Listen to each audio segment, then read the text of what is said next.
Welcome to chemistry with Himanshi.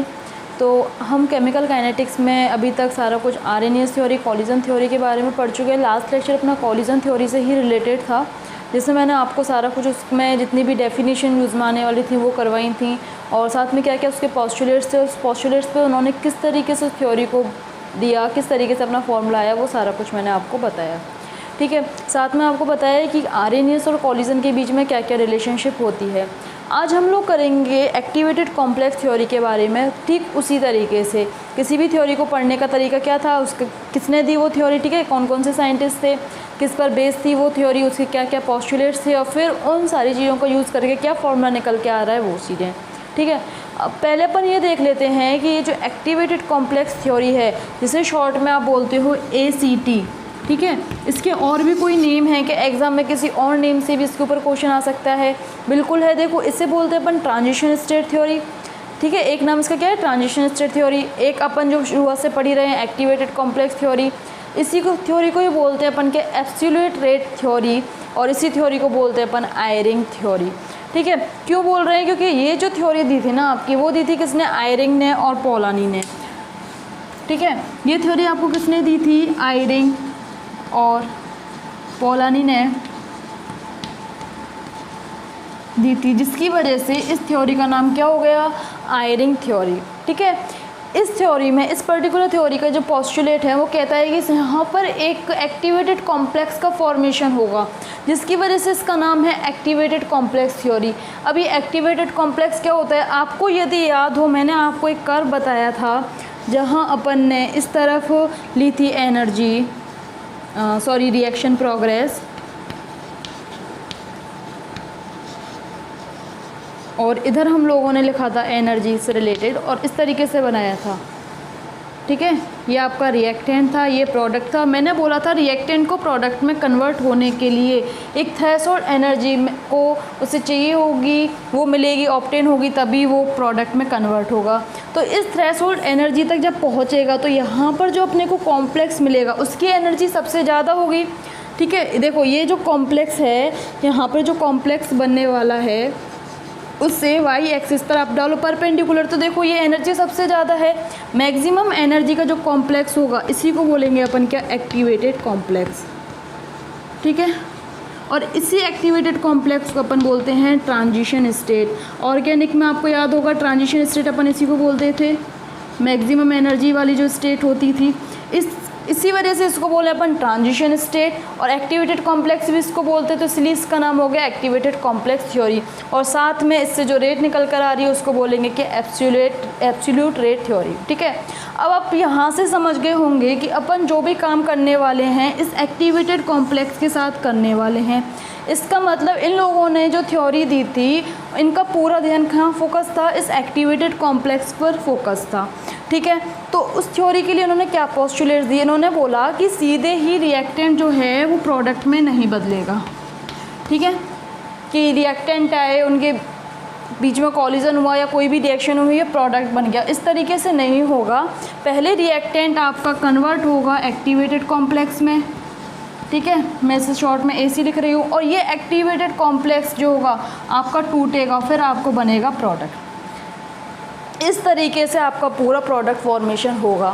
साथ में इन लोगों ने कहा कि ये जो आपका रिएक्टेंट है और एक्टिवेटेड कॉम्प्लेक्स है, ये दोनों इक्विलिब्रियम में प्रेजेंट होंगे। ठीक है, इसका मतलब थोड़ा सा ही यदि मैं यहाँ चेंज कर दूँ तो ये एक्टिवेटेड कॉम्प्लेक्स जो है फिर से किस में चेंज हो जाएगा, रिएक्टेंट में कन्वर्ट हो जाएगा। और तीसरी चीज़ आपको ये तो पता है ये कि ये जो एक्टिवेटेड कॉम्प्लेक्स होता है इसकी एनर्जी सबसे ज़्यादा हाई होती है, तो ये हाईएस्ट एनर्जी वाला कॉम्प्लेक्स भी आपका होता है। ठीक है, अब यहाँ से क्या निकल के आ रहा है कि ये एक्टिवेटेड कॉम्प्लेक्स जो है ये टूटेगा और ये टूट के प्रोडक्ट बना रहा है। ठीक है, इसका मतलब प्रोडक्ट आपका किससे बनना है, एक्टिवेटेड कॉम्प्लेक्स से, तो सारी की सारी रेट जो होगी डिपेंड करेगी यहाँ किस पर, एक्टिवेटेड कॉम्प्लेक्स पर। ठीक है, अब किस तरीके से कि कितना आपका एक्टिवेटेड कॉम्प्लेक्स बना वो, यानी कि एक्टिवेटेड कॉम्प्लेक्स की कंसंट्रेशन, इसको आप लिख दो इस तरीके से। ठीक है, एक्टिवेटेड कॉम्प्लेक्स की कंसंट्रेशन, इसको यदि मैं AC स्टार लिखूँ तो ये एक्टिवेटेड कॉम्प्लेक्स की कंसंट्रेशन कितनी है, अगर मुझे ये पता चल जाए ठीक है। और मुझे ये पता चल जाए इस एक्टिवेटेड कॉम्प्लेक्स को तोड़ने के लिए, क्योंकि इसी की डिकम्पोजिशन से क्या हो रहा है, प्रोडक्ट फॉर्मेशन हो रहा है, तो इसके डिकम्पोजिशन के लिए मुझे कितनी एनर्जी लगी, ठीक है, वो यदि मुझे मिल जाए, जिसमें यदि मैं इसको बोल दूँ म्यू, मुझे कितनी एनर्जी चाहिए, अगर उससे मुझे क्या मिल जाएगा, रेट मिल जाएगी इस पूरी रिएक्शन की, अगर मैं इन दोनों का मल्टीप्लाई कर दूं कि टोटल मेरे पास कितना है एक्टिवेटेड कॉम्प्लेक्स और उसको तोड़ने के लिए टोटल कितनी एनर्जी चाहिए, यदि मैं इन दोनों को मल्टीप्लाई कर दूंगी तो मुझे क्या मिल जाएगा कि इस रिएक्शन की रेट क्या है, कितने टाइम में कितना हमको प्रोडक्ट फॉर्मेशन होगा, किस रेट से अपना प्रोडक्ट फॉर्मेशन होगा। ठीक है, तो देखते हैं इस चीज़ को।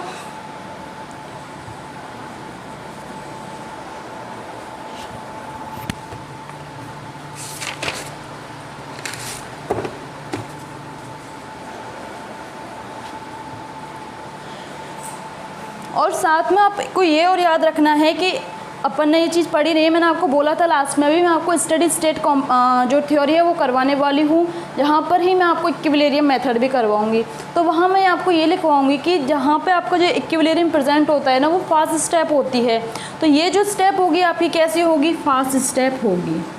ठीक है, अब इसको तोड़ने के लिए ये जो एनर्जी चाहिए ये कितनी होगी, देखो एनर्जी को अपन रिप्रेजेंट करते हैं, एनर्जी का फॉर्मूला होता है आपका एच न्यू। ठीक है, और ये जो एनर्जी होती है आपकी बराबर होती है K B into T. Thermal energy का याद है आपको, ये क्योंकि इन लोगों की जो थ्योरी थी ये थर्मोडायनेमिक कंसिडरेशन पर बेसिस थी। किस पर बेस थी ये, थर्मो, जिस तरीके से आपकी कॉलिजन थ्योरी किस पर बेस थी, काइनेटिक थ्योरी ऑफ गैसेस पर, तो ये किस पर बेस थी आपकी थर्मोडायनेमिक कंसिडरेशन पर बेस थी।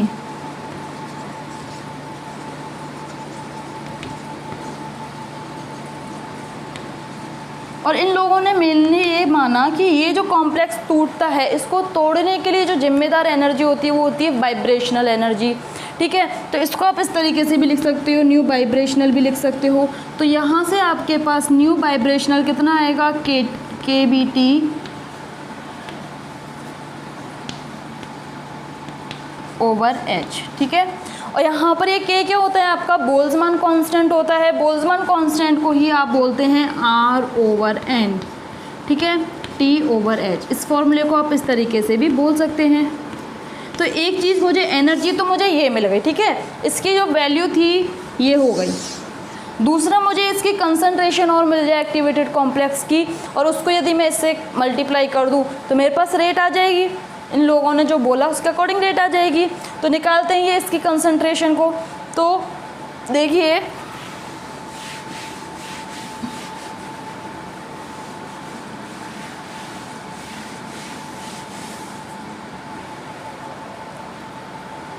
आप रिएक्शन लेके चलिए, अगर मैं सिंपल रिएक्शन लूँ ए और बी के बीच में, मैं सिंपल रिएक्शन करवाऊँ, और अभी हम अपने को पता ही नहीं है, अपन सिंपल तो इसी तरीके से लिखते हैं। तो इसके लिए यहाँ से रेट कांस्टेंट के है, तो आपके पास रेट की वैल्यू आने वाली है के ए बी। ठीक है, इस इक्वेशन को नाम दे दीजिए आप 1। और यदि इन लोगों ने क्या बोला, इन लोगों ने बोला कि इस तरीके से प्रोडक्ट फॉर्मेशन नहीं होगा, पहले ए और बी मिलेंगे और यहाँ से हमको एक्टिवेटेड कॉम्प्लेक्स का फॉर्मेशन होगा, और ये एक्टिवेटेड कॉम्प्लेक्स टूट के प्रोडक्ट फॉर्मेशन करेगा। तो यहाँ से यदि मैं इस इक्विलिब्रियम जो स्टेट है इसका रेट कांस्टेंट मान लूँ मैं के सी स्टार, और इसका मान लूँ के डैश। ओके, तो यहाँ से आपके पास के सी स्टार की वैल्यू क्या आएगी, इक्विलिब्रियम, आप इस चीज़ का तो रेट कांस्टेंट निकालना जानते होंगे, ए प्लस बी से सी मिल रहा है, तो यहाँ से आपका के किसके बराबर होता है, प्रोडक्ट अपन रिएक्टेंट। तो ठीक उसी तरीके से इस वाली स्टेप के लिए, ओनली इस वाली स्टेप के लिए ये किस तरीके से आएगा, इसका प्रोडक्ट ये होगा, और ये आपका हो गया रिएक्टेंट की कंसंट्रेशन। इक्विलिब्रियम कांस्टेंट इसी तरीके से निकालते हैं। और ये के सी स्टार भी क्या होता है, फॉरवर्ड रिएक्शन का rate constant upon backward reaction का रेट कांस्टेंट। ठीक है, अभी अपने को इसमें नहीं पढ़ना है, अपने को इधर तक ही रहना है। अब यहाँ से आप निकाल सकते हो ए बी की कंसंट्रेशन जो एक्टिवेटेड कॉम्प्लेक्स है, तो यहाँ से आपके पास एक्टिवेटेड कॉम्प्लेक्स की कंसंट्रेशन आने वाली है के सी स्टार ए बी। ठीक है, अभी तो ये आपके पास AB स्टार की मतलब कि एक्टिवेटेड कॉम्प्लेक्स की कंसंट्रेशन है, इसे इक्वेशन नाम दीजिए A, और जो अपन ये तोड़ने के लिए एनर्जी निकाल कर आए हैं इसको नाम दे दीजिए आप B। अब हम आई रिंग थ्योरी या फिर एक्टिवेटेड कॉम्प्लेक्स थ्योरी के अकॉर्डिंग रेट निकालेंगे। तो यहाँ से आपकी रेट आएगी कितनी, ये बोलता है आपकी रेट बराबर होती है AB जो कंसंट्रेशन थी कि कितना एक्टिवेटेड कॉम्प्लेक्स मिला है वो, और इसको तोड़ने के लिए कितनी एनर्जी चाहिए, उन दोनों का मल्टीप्लाई मैं कर दूं तो मुझे क्या मिलेगी, रेट मिलेगी। ये इन लोगों ने कहा था, इन लोगों के पोस्टुलेट का ये क्या था, रिजल्ट था। अब मेरे पास ये कंसंट्रेशन भी है और ये एनर्जी भी है, इन दोनों को यहाँ लिख देते हैं। तो ये आपके पास आएगा KC star A B into KBT over H। ठीक है, ये क्या हो गया, रेट। इस इक्वेशन को नाम दे दीजिए 2। ठीक है, अब यहाँ से देखना,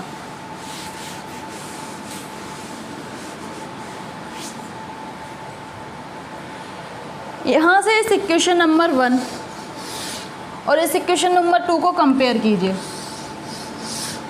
रेट की जगह पे देखो लेफ़्ट साइड पे रेट लिखा हुआ है, राइट साइड में देखिए यहाँ AB है तो यहाँ भी AB है, तो बची हुई टर्म्स भी एक दूसरे के इक्वल आएंगी।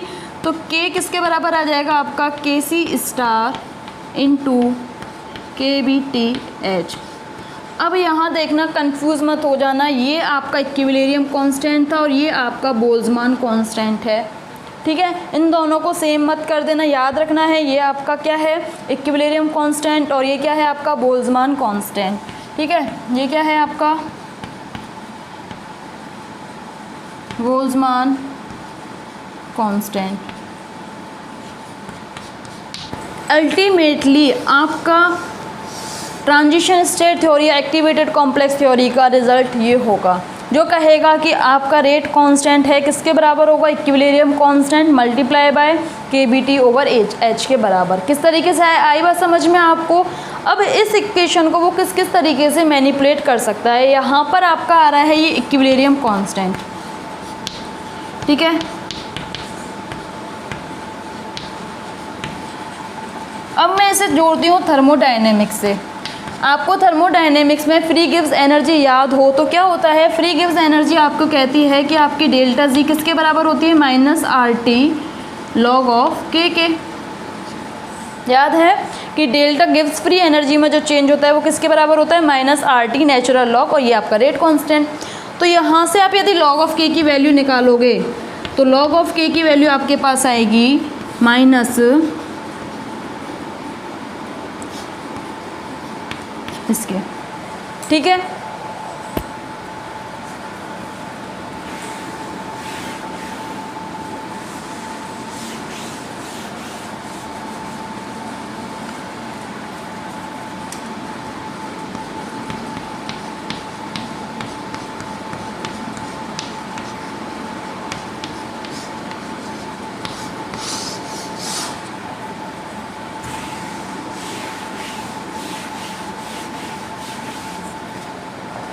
अब आपका log के किसके बराबर आ गया, -डेल्टा g ओवर RT के। तो यहाँ से k निकालने के लिए, अब यहाँ से log हटाने के लिए आपको क्या लेना पड़ेगा, नेचुरल लॉग है तो एक्सपोनेंशियल हो गए, तो यहाँ से आपका कन्वर्ट हो जाएगा इस तरीके से।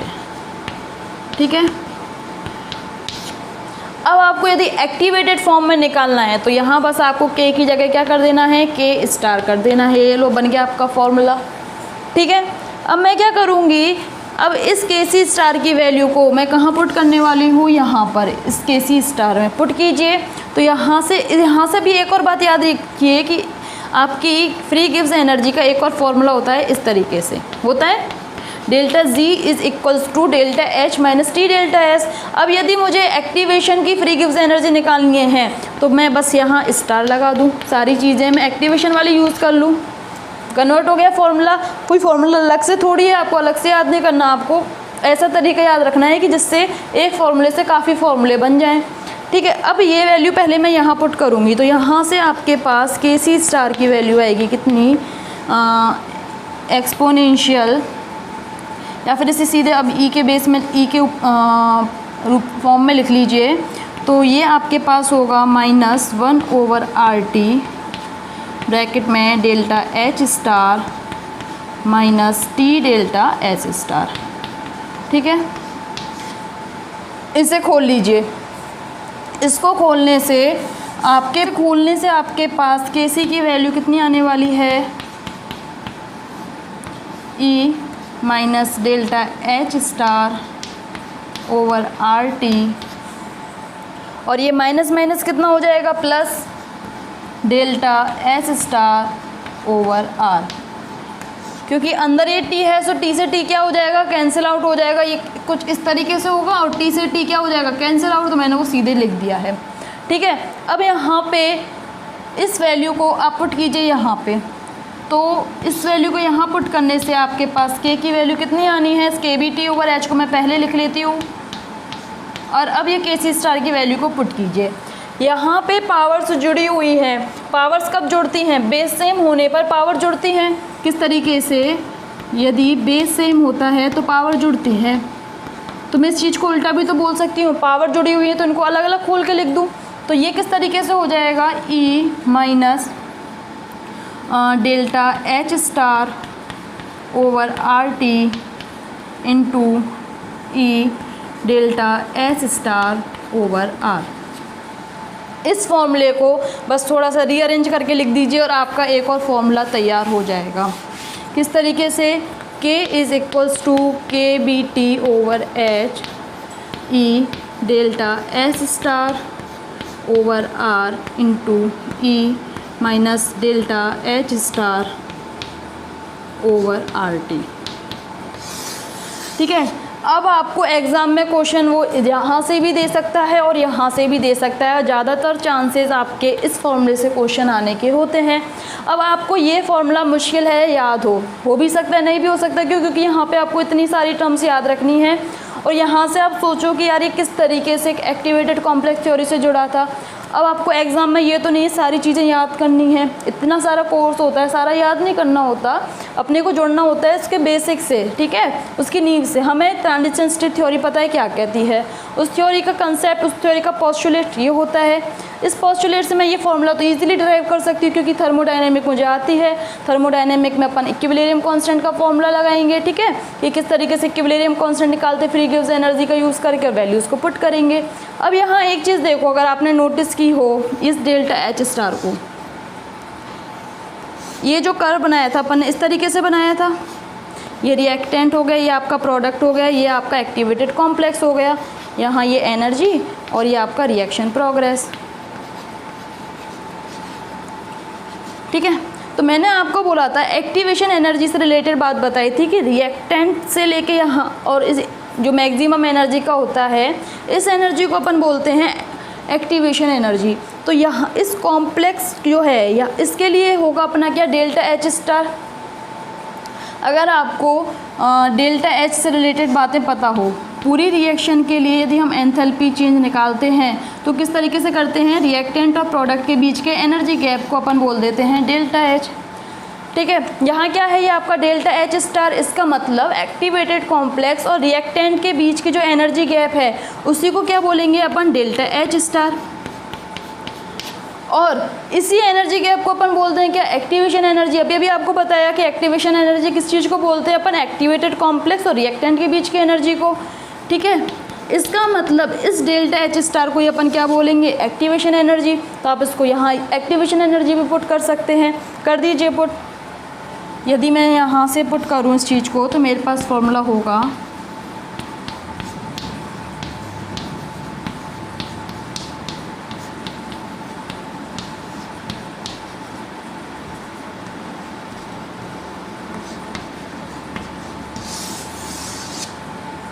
ये देखो, इस फॉर्मूले को ही ये बोला है और इस फॉर्मूले को ये बोला है। ठीक है, क्वेश्चन कहीं से भी आ सकता है, जनरली चांस होते हैं ये जो दोनों फॉर्मूले तो सेम है। माइनस डेल्टा H स्टार को अपन EA बोलते हैं। ठीक है, अब यहाँ देखो मैं इस थ्योरी को रिलेट करती हूँ कॉलिजन थ्योरी से और आरेनियस थ्योरी से। एक बार दोनों थ्योरीज के फॉर्मूले लिखते हैं। आरेनियस थ्योरी कहती है रेट कांस्टेंट आपका इसके बराबर होता है A e raised to the power minus EA over RT। Collision theory कहती है रेट कांस्टेंट आपका बराबर होता है Z इंटू ई माइनस ई ए ओवर आर टी के। और अभी अभी जो हम एक्टिवेटेड कॉम्प्लेक्स थ्योरी पढ़ कर आए हैं वो कहता है K किसके बराबर होता है, इस चीज़ के बराबर होता है। अब यहाँ देखिए लेफ़्ट साइड में ये सबका क्या है, रेट कांस्टेंट। राइट साइड में आइए, ये E raise to the power minus A over R T, E raise to the power minus A over R T, और इसमें भी ये है। इसका मतलब बची हुई टर्म्स एक दूसरे के बराबर होंगी। कर दीजिए, प्री एक्सपोनेंशियल फैक्टर बराबर आएगा कॉलिजन नंबर के, और कॉलिजन नंबर आपके बराबर आएगा K B T over H E delta S star over R के। तो ये क्या हुआ, आपका रिलेशन हुआ किस किस के बीच में, आर्रेनियस थ्योरी, कॉलिजन थ्योरी और एक्टिवेटेड कॉम्प्लेक्स थ्योरी के बीच में। ये कोई अलग से निकल कर नहीं आया है। अगर आपको ये तीनों थ्योरी याद हैं, इन तीनों थ्योरी का मेन पोस्टुलेट या मेन फार्मूला क्या है, तो ये फार्मूला तो आराम से बन जाएगा। तो इस फार्मूले को तो अलग से याद करने की ज़रूरत है ही नहीं, बस आपको एक बार थोड़ा सा सोचना है कि क्या चीज़ है ये रिलेशनशिप। ठीक है, तो ये आपकी ये तीनों थ्योरी यहाँ पे कंप्लीट हो जाती हैं। अब यहाँ से देखिए आप क्या कि ये डेल्टा एच स्टार को किसी और फॉर्मूले से भी अपन निकाल सकते हैं क्या, इसका और इंटरनल एनर्जी के बीच में यदि हम रिलेशनशिप निकालें, एक्टिवेटेड कॉम्प्लेक्स की इंटरनल एनर्जी, क्या ऐसा कोई फॉर्मूला होता है? बिल्कुल होता है। जब हम सारे के सारे थर्मोडायनेमिक जो फॉर्मूले हैं रिएक्टेंट और प्रोडक्ट के, उनको सेम टू सेम अपन यूज़ करके एक्टिवेटेड कॉम्प्लेक्स का फॉर्मूला निकाल रहे थे। ठीक है, यहाँ हम ट्रिक का यूज़ कर रहे थे, तो देखो इसी तरीके से हम इसका फॉर्मूला निकालेंगे। बस वहाँ एक थोड़ी सी चीज़ आपको याद रखनी है। और हम क्यों कर रहे हैं ये चीज़, एग्ज़ाम में क्वेश्चन आया हुआ है, मैं आपको वो क्वेश्चन भी बताऊंगी। ठीक है, तो देखिए किस तरीके से हमें वो करना है। देखिए अब हम देखते हैं relationship between activation energy and enthalpy of activation. इसका मतलब एंथैल्पी में जो एक्टिवेशन की एंथैल्पी है जिसको अपन रिप्रेजेंट कर रहे हैं डेल्टा एच स्टार से, और एक्टिवेशन एनर्जी जिसे आप ई ए बोलते हैं या फिर बोलते हैं डेल्टा ई स्टार, इन दोनों के बीच में क्या रिलेशनशिप होता है। तो इसका फॉर्मूला होता है डेल्टा ई स्टार आपका बराबर होता है delta H star plus R T minus delta N G star R T. ठीक है,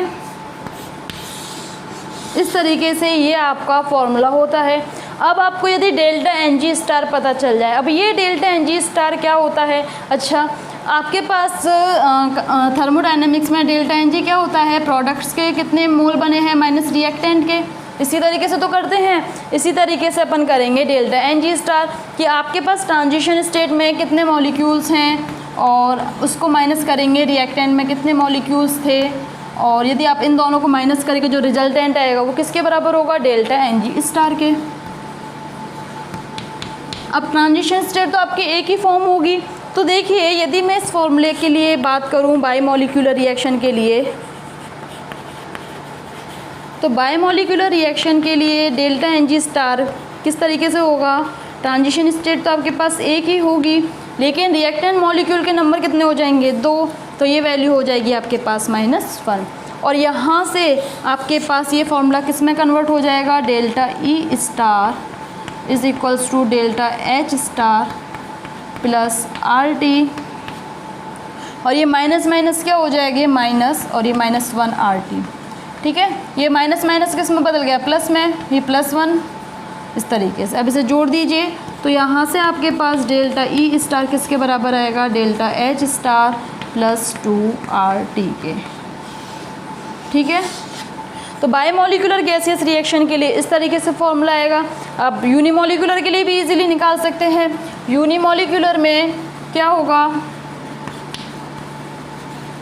डेल्टा एन जी स्टार की वैल्यू देखिए, ट्रांजिशन स्टेट के मॉलिक्यूल तो एक ही रहेगा, इस बार रिएक्टेंट भी क्या है, एक है, तो इसकी ओवरऑल वैल्यू क्या हो जाएगी, 0 हो जाएगी। ये टर्म आपकी क्या हो चुकी है, 0, और यहाँ से आपके पास ये डेल्टा ई स्टार किसके बराबर आएगा, delta H star plus R T के।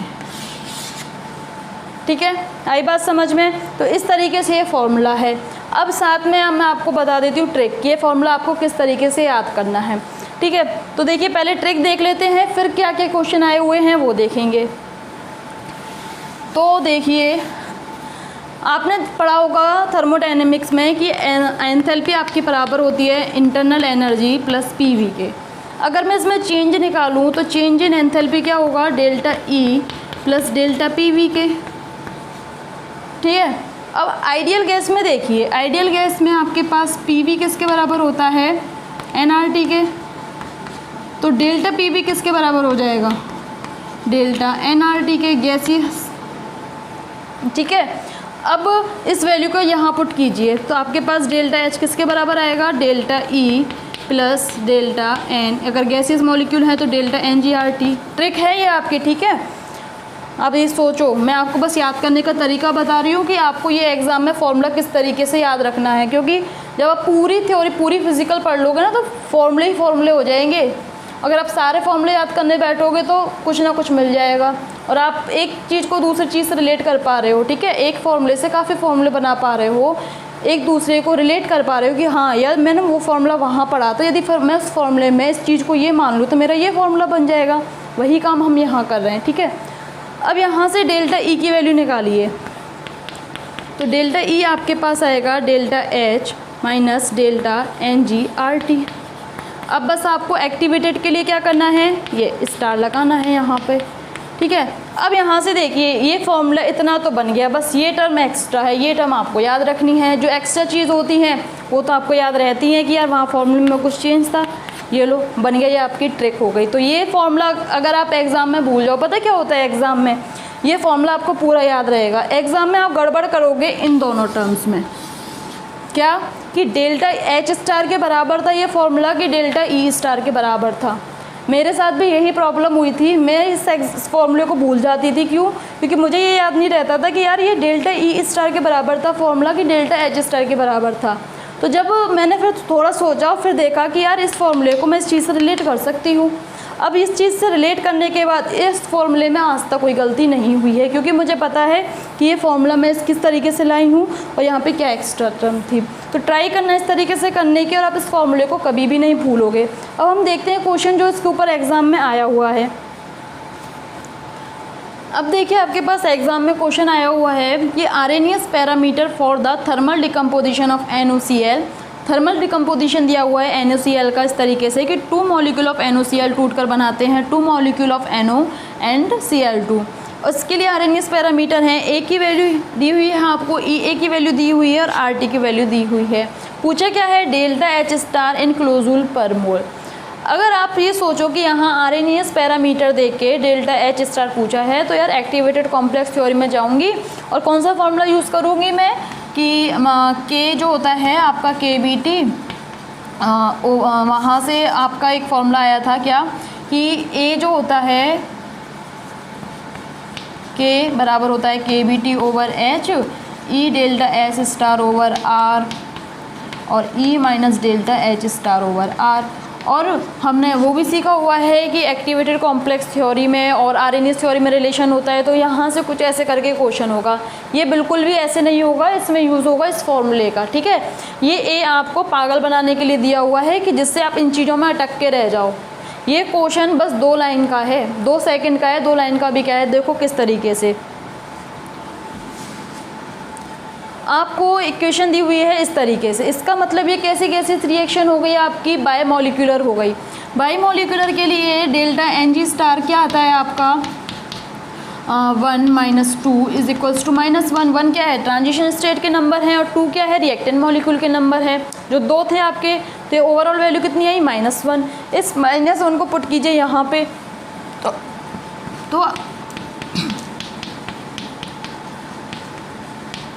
तो आपके पास डेल्टा ई स्टार क्या आएगा प्लस RT, ठीक है। ये 1 × RT हो गया। यहाँ से आपके पास डेल्टा ई स्टार आया delta H star plus 2 RT के। यहाँ से आप डेल्टा एच स्टार के फॉर्मूले को निकाल लीजिए।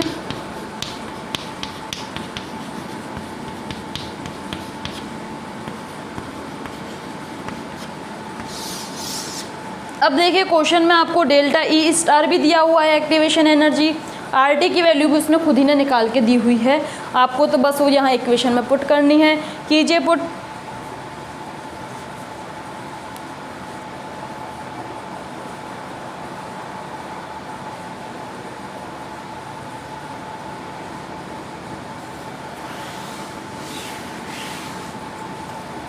तो यहाँ से आपके पास डेल्टा एच स्टार बराबर होगा डेल्टा ई स्टार की वैल्यू थी 105 किलोजूल पर मोल